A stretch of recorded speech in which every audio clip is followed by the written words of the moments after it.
Have you wondered how you could have your sticker move in the middle of your clip? That's called keyframing. Same exact concept if you watch my DaVinci and Final Cut video, but keyframing tells CapCut to start an action at this point in time, then end at this point in time. So whatever is between those points in time is whatever action CapCut will be doing. To keyframe, you want to click on your clip on the timeline, and once you do that, you'll see this little diamond logo at the bottom right corner of your watch screen. And to keyframe, I'm gonna press it, and then I'm gonna have CapCut zoom in on this screen a little bit further. So I'm going to move that clip a little bit further in a later point in time, and I'm going to keyframe at this point and zoom in my window a bit more.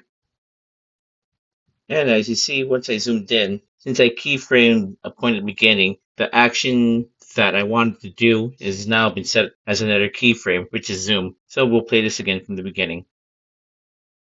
Oh, it is getting zoomed in. It reached our keyframe point. That's an example of how you could use keyframes for zooming for your clips. And you could also do it the other way around where you could have it zoom out. So let's say at this point, add another keyframe. And let's do that. And it's zoomed out. And that's how you can use keyframes for zooming in and zooming out. You can also keyframe other things too. Let's try overlay as an example. So we'll do an overlay. Let's select our first clip again. So we'll add that. And let's start this off by making this smaller. Add a keyframe here. And let's say at this part, it'll go from this big. All right, and let's play that.